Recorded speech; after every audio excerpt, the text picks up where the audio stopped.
Hello, Mr. Hello, how are you? Good morning over there. Yeah, good morning to you. Yes, how can I help you? So I got your history that you have undergone FUE procedure few years back, followed by a scalp micropigmentation. No, sorry. No, it was just a couple of weeks ago that I got the FUE procedure. It was on the 18th of August in Turkey. All right. So now, yeah, I did some research, but my friend went there and he went to that clinic, so he recommended it. I saw his results; it was good. But I do want to move forward, and I don't want any. I don't want. I was wondering if I could get a beard procedure done because I saw your work, and I've been following you on YouTube since I've got the procedure done, and just doing more and more research because I know I do need to get it done for the scalp area. Right now, I only got about 3,000 grafts in the frontal. So you already got a procedure done in Turkey this month, and now you want to get the crown area done with your beard. Yeah, with my beard as soon as it's healed. So do you plan to keep your head shaved like this, or you want to grow long hair? I want to keep it a little bit. So I want to keep it a little bit longer. So the way I normally style my hair, or how I always have it, just comes down, and I just keep it short on the sides. I don't know if you kind of like. I don't know if you know like Drake, for example, like that type of hair. See, when we do the full head planning for the whole full head, we plan a mega session such that the beard hair, if required to be taken, are put in the mid scalp, just behind the hairline, mixed with scalp hair in the ratio 1:4. Now you need to know that beard hair in isolation will look pretty awkward because beard hair have a unique texture and a unique characteristic, and they are coarse and thick, unlike scalp hair. So when we plant them in isolation, when you grow these longer, it will look pretty weird in the crown area, because crown area we expect the hair to be a little flatter, not to rise up. They should be contoured with the contour of the scalp, because that is where the vole is, and the vole is not formed very well by the hair from the beard, because the hair from the beard are by nature different in character. They are very difficult to manage when you plant them on the scalp because they are not straight. And beard hair, whenever we plan to put them in the mid scalp behind the hairline. But whenever we do that, we have to mingle them with adequate number of scalp hair so that they lose their unique characteristic. And now that you got a procedure done in Turkey just a few weeks back, we cannot harvest any grafts from your donor area of the scalp because it's healing. We cannot touch that area for 6 months after the procedure. This is what you need to. It's a peculiar situation, and you have to deal with this because now you'll have to wait for 6 months. Yeah, no, that I understand. I know I gotta wait for it to heal, and once it heals, even like in the mid scalp, I don't have a lot of hair there. I do want to get some hair in the mid scalp. I'm just afraid. I just don't want to have like the donor area. I just don't want that to be too thin because I naturally have thinner hair to begin with, right? So I don't know if you want to see it now or. I have seen your pictures that you sent before the consultation, and see, when your hair is very short, and given that you got a procedure done very recently, just a few weeks back, it's difficult to assess the donor area.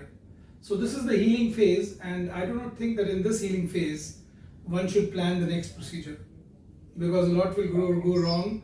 You should wait for 6 months and then seek a consultation, and then we can take it on from there. How best to plan? Okay. So in terms of beard hair, how many grafts are you normally able to take? Because the way my beard grows, it grows like outwards, so I can still get like volume and I can still get it to come down like this. Because this part I always shave under, like I never keep this. It's always shaved right to like the chin line. So when we take beard grafts, we take it from the shadow area. Now the shadow area is the upper neck and below the jawline. Exactly the same area that you shave, as you say. So these grafts, we do not take all the hair from here. We take in the ratio 1:4, 1:5. and so that we minimize apparent scarring, so that it looks just the same as it is looking now, and we spread it out evenly. So in a typical area, from the shadow area, we can harvest anywhere between 800 to 1500 grafts. If we come onto the face, which is not advisable in Indian skin, we can harvest up to 3000 grafts, but 3000 grafts, if we harvest from the beard, it may lead to visible scarring in Indian skin. Yeah, I wouldn't want to get it from the face. Yes.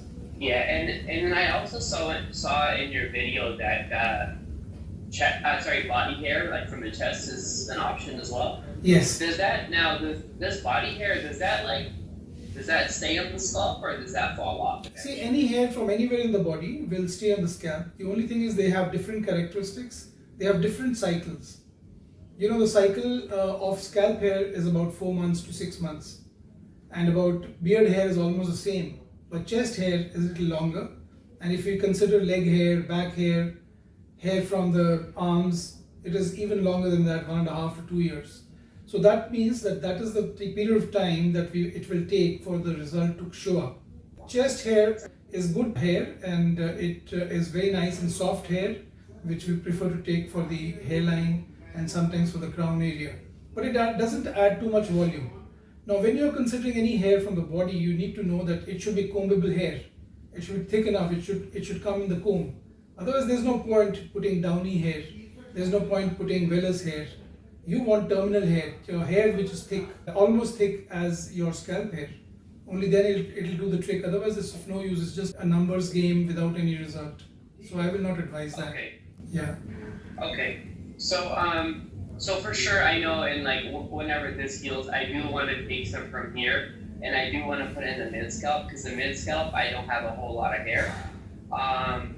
And then, like, if once the donor area heals, once you're able to determine like how many grafts I can get from the donor area, without making it noticeably thin or noticeably that the scarring, then I can put some in the crown. Because the way I would like to do my hair is I just keep it flat like this, just like this, with more volume and longer. But I just have to keep it flat. I got it. So I just wanted to ask you that you got your hair transplant done recently, a few weeks back from Turkey. So why didn't you get all the coverage done? Why didn't you get the beard transplant done there in Turkey itself, so that you would have healed? Because they said that I did. I asked for the beard, and then they said they don't advise it. And at the moment, I never heard of it, and then so in the moment I just thought, because my main concern was the front here, and I did want to get some beard into here, but they said they don't advise it because it doesn't grow differently. And then when I came back, that's when I started watching. I never really watched your YouTube videos before. I just never come across them. And when I came back, it's funny how when you get something done and all the things start popping up. And so probably that clinic that you went to didn't do body hair transplant. That's why they discouraged you, because this is a very routine thing. We've been doing it since 2010. So it's a very routine procedure. Because they said they do beard, but they said we don't advise you for now. If anything, you just come back later. Once your donor area heals, we'll determine to see if we can take even more. So I said okay, but then after seeing your video, I'd rather take from here anyways for the mid scalp. Yeah. Right, and then if I can take a little bit from the donor, I can then to fix for the crown. And yes. I don't mind if there's still some thinning in the crown, as long as there's some hair. Fine. So are you taking finasteride, oral finasteride? No, not yet. That was going to be my next question for you. So how did the plan medication, your Turkey clinic? They did recommend that finasteride. They recommend Oxidil. Then they recommended PRP. So you chose not to take it? No, I did. When you get back, if you want, you can add that with Oxidil. They said to do PRP as well. And they also said to take vitamins. They also did give me this vitamin for 6 months. And it has salt, palmetto, I guess the natural stuff. I'm not sure how much it works. I do want to take finasteride when it's like a new topical finasteride. It is 2.5%, but they promise that it's slow releasing to minimize the side effects. But I thought 2.5 is kind of pretty high for the finasteride. And even though it's topical, like watching your video, I thought, would it just be better if I took 0.5, like half of per Visha pill? So it's a for Hassan and Wang, and he came up with this solution. No. See, the topical solution doesn't work. I can understand Hassan and Wang has done that. He has devised his own solution, but topical form doesn't work. The Turkey clinic was a doctor's clinic. It was there was a doctor, but the people that do the surgery is like the technicians. Okay. And then we did see the doctor after, like a doctor overviewed things after, and he said that so this hair, the implanted hair will be fine, but the other hairs without finasteride will go away. So he didn't talk to you before the procedure about what medicines you should take while planning the procedure with you online? He had specialists. There are specialists that were talking to me. Specialists who are not doctors? Specialists who are not, I still don't know if they're good or bad. Like, I don't have a verdict yet because it's so fresh. Still bad. So what we'll do is we'll wait for 6 months and then we can plan the procedure. You should take oral finasteride now. Starting now, oral finasteride 1 milligram a day for 6 months till the procedure is over. And then when you're 6 months after the procedure are over, we can do a call like this, okay? Because right now it's very difficult to plan anything. So on that, if I start oral finasteride low level, like a lower dosage of oral finasteride, like 0.5. I will not advise you after a hair transplant to take any lower dose. Lower doses are meant for later after 6 months. Lower doses are okay for thinning hair. But when your hair are growing, you want all the hair to grow optimally. And that is the time you shouldn't take any risk because you've never tried oral finasteride before. So I will advise that you continue with 1 milligram a day for 6 months after the procedure. And after that, you can modify the dosage to lower. And in terms of the side effects, would you say I have anything to worry about? Or? Yeah, what was your baseline total testosterone level before starting on finasteride and everything? Have you got it done? Sorry, I have not started finasteride yet, and I was going to get the testosterone checked before I started finasteride. So please get it done, total testosterone level, and then we can advise you better how much to give. Okay. And then is it okay in the meantime, leading up to 6 months and like even to my surgery, is it okay if we do calls more often just to guide me through this process of like the finasteride? We can do another call after say about a month or so. After you started finasteride, after a month we can do a call. Meantime, you can send me your total testosterone level and I'll advise you the dosage you should take right now. Okay. So I will let you know my testosterone level and then we just do another call then. Yeah, sure.